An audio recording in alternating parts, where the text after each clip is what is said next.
Hi everyone, delonewolf here. Welcome back to some EVE Online, and in today's video we're first going to pick up a couple blueprint copies. I'm taking you guys on some regular stuff that I do every couple of days in EVE Online, and in the meantime I'm going to talk a little bit about my future plans in the game. Because I've been playing I've actually not been playing the game that much in the last 2 weeks because of Shadow of Mordor. I actually love that game that I bought during the Steam sales, and I put in like more than 30 hours in 2 weeks. Absolutely a great time, but of course that does mean that I don't have as much time to spend in other games like EVE, which is still my main game, but that also gave me a little bit of time to think about my plans. And a while ago I said that I was considering making a move back to Galente space by the end of the summer or something like that, and I basically decided to move that back. So I'm making it my goal to go for a large structure, but with the winter expansion, and I'm probably going to look into getting a large drilling platform. I think that I would fit pretty well with the team of Co-Incorporated that I tend to have going, which is to stay independent, but I also do a decent amount of mining in the Orca, and so having my own drilling platform that will then be a large, so it's a bit of a risk, but should also have its own market. And the cost should be between an engineering complex and a large citadel, so I actually think that with all the ISK that was given to me, that should be doable and manageable. So that's basically going to be the goal. I'm not going to move from the Tal until then, so that is definitely something that you can now count on for the entire summer and up to the winter expansion. All facilities in the Tal will be kept up and running, unless of course I get war-decked or something like that. And I'm also not planning to sell those facilities, so I know that with the winter expansion the Citadel should get the Tech 2 rig back, which is extremely valuable. And as a result, I'll actually probably just take down those structures so that I'm ready in case I want to like go into a wormhole or something like that. That structure setup for a wormhole, if I ever want to start that adventure, I think is actually pretty damn good. And so that's basically the plan now.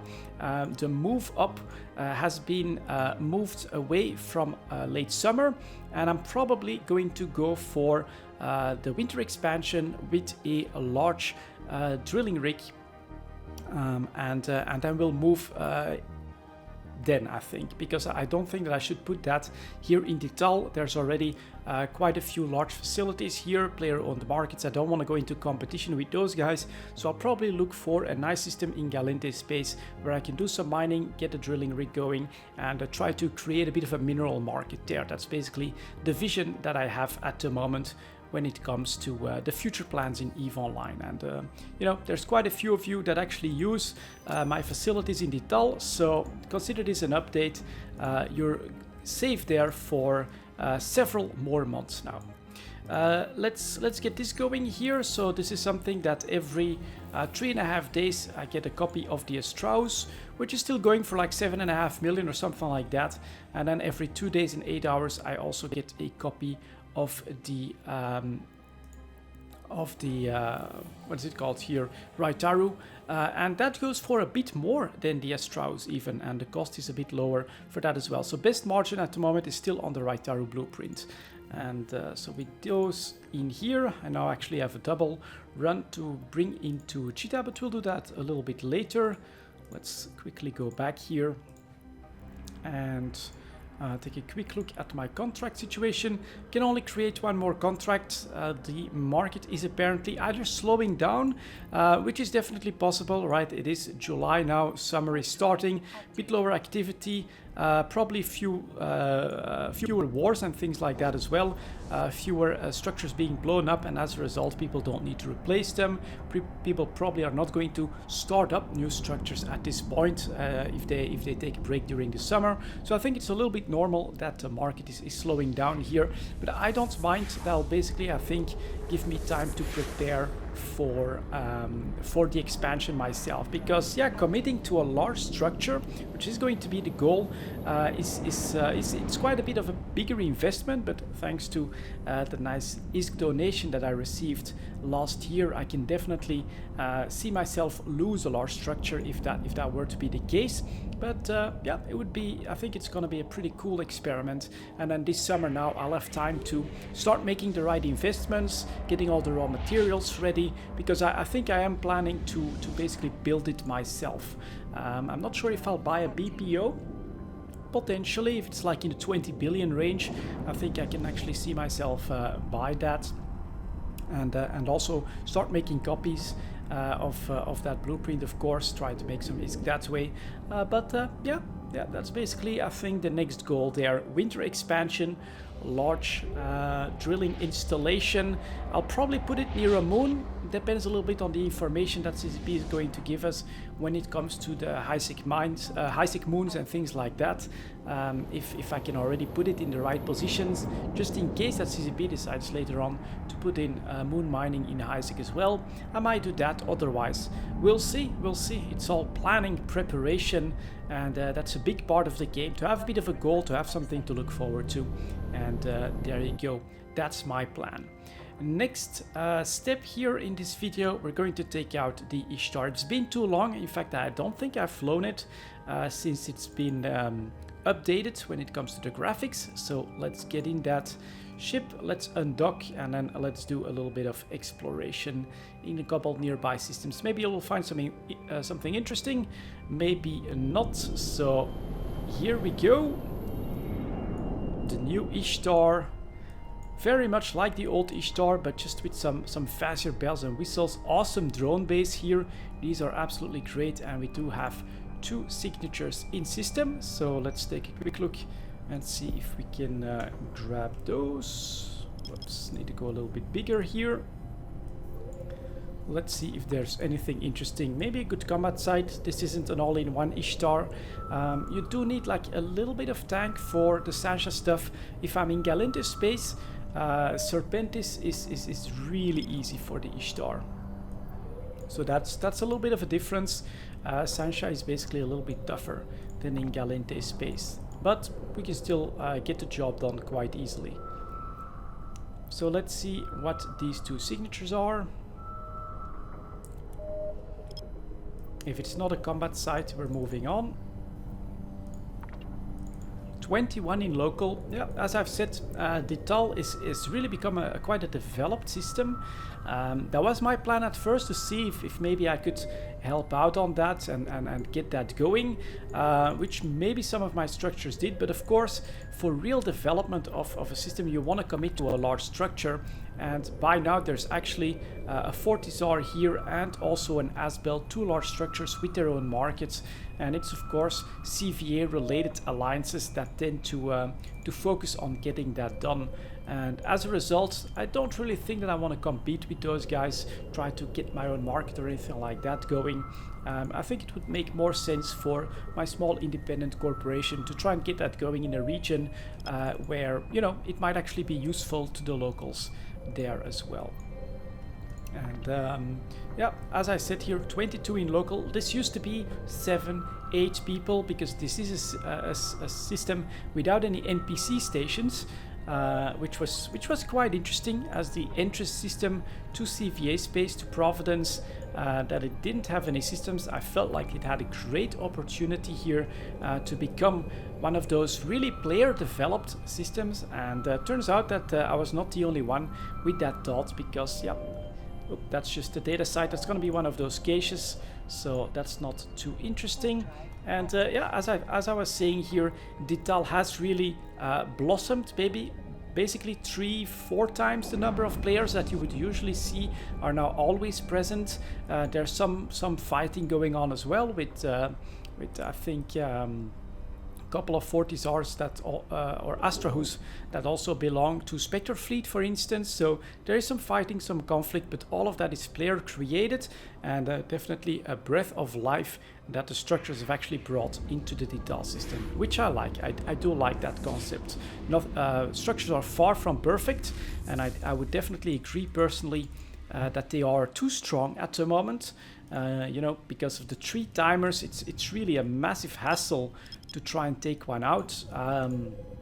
So I do fully agree on that, but so far CCP has done a good job of allowing players the time to adopt these structures, use them, and basically put them up in systems that were underused, you could say, before. And I still really do think that after the winter expansion, when CCP will go with the faction citadels replacing the Gnostic outposts, I think that a nerf to their defensibility is probably going to be the next step after that. But right now, I think it's really normal that CCP makes these structures better, more powerful, safer, just easier to use than a boss. They want people out of their bosses so that getting rid of those will have as low an impact as possible on the game. And that does mean that now for, I think it's a couple of years by now, since we've had citadels, that they are a pain in the butt for people that already want to start doing the burning of the fields that people are creating. But yeah, CCP doesn't want to make that too easy either, and as a result, I think all of this is part of the plan, really. Right now we're seeing lots and lots of structures everywhere. You can see here Raitaru, Raitaru, Raitaru, quite a bit of those here as well. Sancha Vigil could be. Nah, I don't think that it has that good of drops here, so we're actually going to move on. It's also quite a bit tougher to do a Vigil of Sancha compared to Serpentis, and I'm actually not really sure if I would be able to handle that in one go in this Ishtar, which is terribly tanked. It really doesn't have a good tank here. So we'll move on to Tashinaz next, see if there's anything interesting there. But yeah, a little bit of discussion here as well on the structures and my future plans. So I have to be honest, when the citadels were first released, or announced I should say, I was really constantly thinking, should I go for a large? Should I go for a large in detail straight away? There is a market there. There was this potential to really develop a system completely on the player's terms, and I would, have been able to really invest a lot of my ISK and be amongst the first there. But in the end, I decided against that. I decided to stick with small structures that are safer, easier to maintain, and all of that stuff. And as a result, other players took their place. But in the meantime, of course, I received this huge donation, like 150 billion or something like that, both in liquid ISK, Plex, and in goods that I'm now slowly selling on the market. And that's basically, the reason that at this point I'm saying, yeah, you know what, I should make that my next goal. Go for one of these large structures. Because of that donation, losing one of those would not be such a big deal, and it could be a really cool experiment to see if a tiny, because we are a tiny independent corporation, could get that running, or will we actually draw the ire of bigger groups right away. And as a result, a large structure is hardly defensible by a tiny corporation like us, because of that vulnerability timer. There's just no way that we'll be able to play enough to cover all of that time. So it's gonna be interesting, but all of those plans are of course for the winter expansion. Let's see if DGI 981 is chemical yard. Definitely not great either. Let's see if we can spot something. Tashinaz is a really good system, slightly out of the way of everything. You can basically jump from Chunka to Dira directly if you want to. So a lot of people skip Tashinaz, and this is the result. You get quite a few signatures to scan and quite a few opportunities to actually grab these. Only one other person is here in local, so if there is something good, maybe this one looks a little bit bigger, and that would be the KGT. We'll do that. Yeah, this is a relic, so we'll try and do this one. Looks like he's a little bit larger than the other signature. Let's do that. So chemical, relic, Sancha hideout, that's definitely not great. But the fact that these refuges are still here slightly indicates to me that it's been a while since someone checked this one out. Let's see if I'm right. I personally have gotten used to the new exploration mechanics as well here. I think that the map is functional at this point. I don't really have any complaints here when it comes to scanning for these signatures. And of course, maybe one thing to note here as well, this activity is something that you'll have to do as well for the upcoming agency events, where you'll basically get quests for rewards. Unfortunately, that's a bloody data site. Let's see, what's this one then? It's probably not going to be near here, so we'll go one larger. So data site could still be one of those caches which are very, very difficult to scan down, and that gives me hope for PMY, which is not that much smaller in circumference, or was not that much smaller in circumference compared to the other signature. What I don't like is the large deviation, because already getting this high percentage, 12% on such deviation, often means that it's actually an easy to scan signature, and it's a wormhole. Okay, what else have we got here? I'll show you guys a bit of an experiment here as well. We'll risk this. So usually when you have signatures that are close to like a gate or a planet, right here, you'll find that it's actually here. So we're definitely covering maybe 50% of the red sphere, but I actually think that we have a good chance of actually catching it despite that. So if you see something, there we go, look at that, combat site pretty nearby, and we grabbed it because I put the center of my probes close to the planet or the gate. So they do tend to spawn pretty close to those. You can see here again, gate and those guys that are pretty nearby, that one. Sasha lookout, unfortunately, so that's again nothing good. Chemical data relic wormhole Sasha, that's it, unfortunately. Alright, bring those babies back, and let's take a quick look at Dira as well. It's probably not going to be a good system, because it does have ice belts in Dira, which means that there's more people there, more activity, and there's a higher chance that they'll actually sometimes jump into an exploration ship to check out the local signatures. But I've been lucky there as well a few times, so who knows, maybe we'll find something. In the meantime, let's enjoy the new Ishtar model a bit more. That's actually what I wanted to cover here. I like what they've done. It's still definitely the Vexor Ishtar model. It's very recognizable, but it's a nice update that it received, and I do really love those drone bays here, basically through the entire center of the ship. So only one signature here, final system that I'll scan here. You can see clear icicle belt, local at 20. This is because, of course, there is ice mining to be done here. Let's see what it is. Very likely to be a wormhole. An identified wormhole here as well. And a Jove observatory. Alright.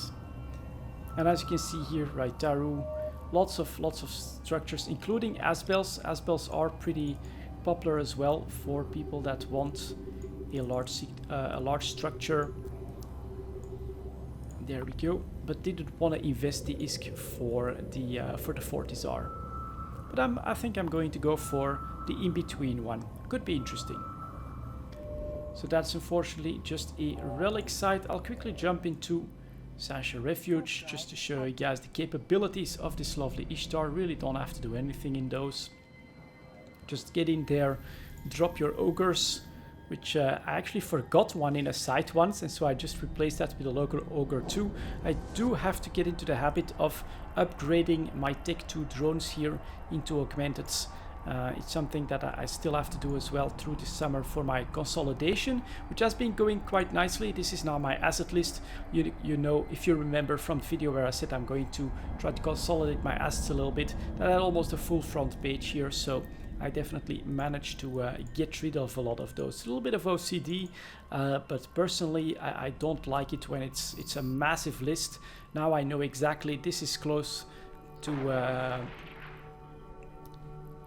Yeah, they're going. All right. This is nearby, right? The Tal, Esesama, and Lower Debilts, where I'm most active. MFK1Y, which I'm probably going to move out at some point because I'm not going into Providence all that much. With my plans and all the consolidating that I've been doing. Then Amar, of course, and Cesta. That's one of those lists of the gifts that I got. So I'll still work on that. Rens, another trade hub.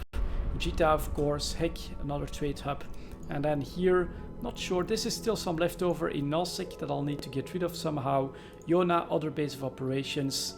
Nibale, also another base of operations. And just a couple more. I think that's gifts again. Yeah, that's from the gift again.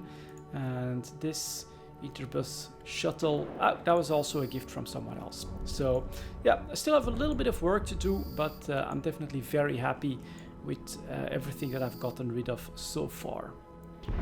So let's finish this site very quickly. Nothing new that spawns in. Nope.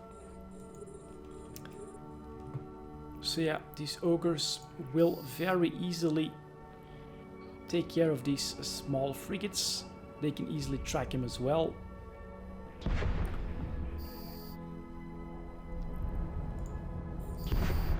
And what we're hoping for, of course, is either a good spawn, a faction spawn, or an escalation. It's really worth it to clean up these refuges if you can, because I've had like a 50 million drop out of one of those as well.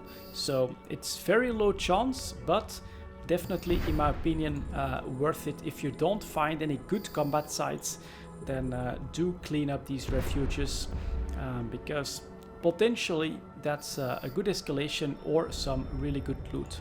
Like right here, just happens to have to happen, of course, through Sancha. Let's see, he blows up. Let's see what he drops. Would be quite lucky if it would actually drop something. Most of the time it's just ammo, but from time to time you also get a nice module in here, and that can definitely make your day. So let's take a look. That would be really cool. No, there you go. It's just some ammo. Unfortunate, but you know, through Sancha they do drop in these refuges as well. And I guess I'll finish the video right here at this point. I'm going to continue to do a little bit more exploration.